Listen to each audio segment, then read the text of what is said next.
And on behalf of the council, welcome, and thank you for coming on a very cold Tuesday morning.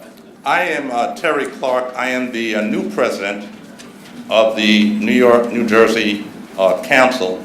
Today, we're going to present some information to you that I think is very relevant, not only given the month that we're in Black History Month, but also given the economic times that we are currently undergoing. At this point, we have close to 8,000 firms that are certified in New York State. And of those it's about 7,800 specifically.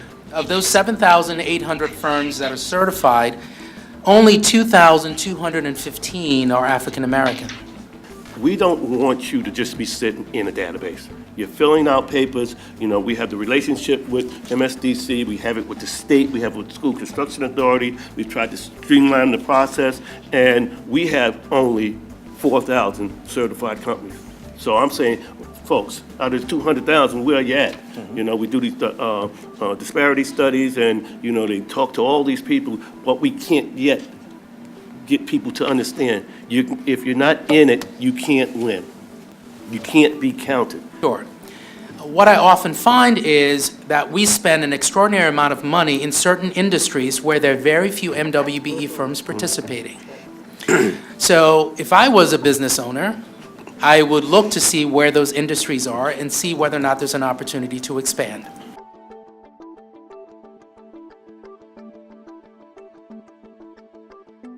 So we're going to be moving. We're going to be building a building. We're going to be outfitting that building. We're going to be moving a whole bunch of people from their current domicile to that facility. All kinds of architectural and construction services are going to be in the offing for the next 3 or 4 years. We're looking for diverse businesses to partner with us and to partner with in this endeavor. It is, I believe, the largest construction project in the United States over the next 4 years. So, and this is where MBEs fall off the chart. Because growth means making some decisions and some sacrifices. Because most of you, if you're operating a business with 20 people and you're going to go into Jeannie's going to need more than 20 people to know there's more than 20 people working on her assignment. Because she's not talking about little bitty contracts now, she's talking about big contracts. So you got to be able to go in and show that biodiversity manager or that CPO that you're not a risk to their supply chain. Absolutely. So that means you need to bring some people with you. So if you don't have a staff of 25 or more people that can help you, you need to find a partner. Because the only way you can get to growth, if you're not doing it organically, and organic growth takes a long time. Has anybody tried to grow a tomato from scratch? I tried all summer long to grow that tomato. We finally, by September, got a tomato about that big. But I could have probably gone to my next door neighbor and got some tomatoes from her, and we could have made sauce all summer long because she had tomatoes coming over my fence. So innovation and that continuously keeping your finger on the pulse and understanding where your customers are going, because we will leave you behind. We don't have, while it's interesting and while there are the relationships that we have and all of those things, at the end of the day, we have shareholders. And those shareholders, if they're happy, then everybody's happy. And if they're not, then our CEO is not so happy. And it's sort of, you know, the stuff kind of pulls downhill. No. The biggest enemy to being great is good. When you feel like you're good, that's not good enough. You have to be great. And to be great requires a certain mindset and speaking to yourself about that mindset on a daily basis. If you don't remain innovative, you're going to go out of business. Bring innovation. And so that's why I'm saying you all need to be innovative, because that's the one thing corporations cannot do by nature. Absolutely. Corporations are embedded, they're highly structured, they're highly regimented, and they're very hierarchical. Even the companies out in Silicon Valley that say they're loosey-goosey and flexible, they are not. They're too big to be flexible. You can't turn a cruise ship like this. A dinghy, you turn that sucker like that. Business that we're building, and you guys will see this in April, our HBO division is going to be rolling out a direct-to-consumer model for HBO Go.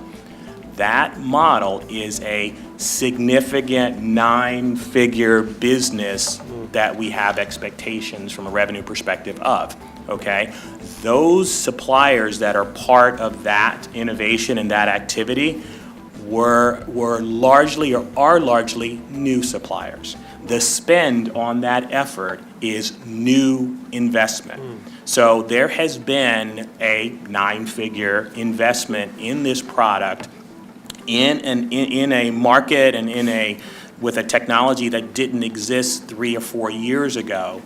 That's where the opportunities continue to grow. So now we've moved full steam ahead. So we are IT, we're professional services, we're consulting, we're all of those things. But yet the challenge is, while we own those things, we don't necessarily own the direction our businesses are going. So we have to contemplate partnership and funding and all those things. So when I meet other MBEs and I say to them, what's your strategic focus? Where do you want to play? You could wake up anybody on this panel at 3 o'clock in the morning and they could give you that answer in seconds. That's how long they've thought about it. That's the nugget I want to give to the group. You should be so strong in your convictions on who you are that nothing shakes you. Doesn't mean that you can't change. That's not what I'm saying. But before you step out, you've got to be 100% crystal clear on what you're basing your business on. It can't be a hunch.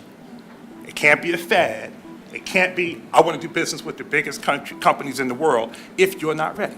Or if they don't buy what you are trying to sell. I know I'm making it sound very simple. And there are books written about this stuff, but we've all lived it. Employees, it's very hard to keep employees. It's hard to hire the right employees when you're competing against the Skanskas and the Turners and the larger firms like ours. And so I just devised a culture that I would sell to people. And if they like that culture, then they gravitated to us. If you really wanted to reach your maximum potential, you can do it in our company. That is my motto. That's what I would say. That we could get paid for the expertise that we could bring to bear. We understood the model, and I just can't say enough about business owners understanding their finance, understanding their accounting. You know, I need to know what my wrap rate is as a consultant. I need to know what it costs, and I need to know how it's different than my competitors and know how I can exploit that. Every business, I don't care if you're a service business, if you're a product business, you've got to understand the economics of your business and be able to use that to be able to grow. If you're not doing that, then you're spending a lot of time and you're just moving, going through the cycles. From my perspective, it's about understanding who your market is and who your client is, and how social media is going to be able to address and speak directly to your market. So, 70% of my revenue is federal government. So with 70% of my revenue federal government, there's a certain way that you can access government contracting officers, certain ways that you can speak to them and market to them. Will Facebook help me? I don't know. So I think it's for us to really understand what's the right kind of marketing, what's the right kind of marketing strategy for you, depending upon your company, depending upon who your clientele is. So I determined early on that partnering was going to be a very strategic component of our business model. I wanted to move beyond organic growth. You can only go so far because as a service business, you're only going to be able to attract enough capital to kind of keep you going based on your balance sheet without all of the assets that Cheryl might own, which would boost the amount of capital she can attract. But it wasn't going to be enough to be transformational. And I've always had the intent of being transformational in our company, in our value proposition, and in the services that we provide to our customers. And so that was always my vision. And I determined that the best way to get to where I was trying to go was to look around the landscape and see where would be those entities that would be the best partners for us. From our business owners, from those that are in supplier diversity, in the public and private sector, it's giving you some things to think about. You've learned some stuff about what you go through to grow and develop a business.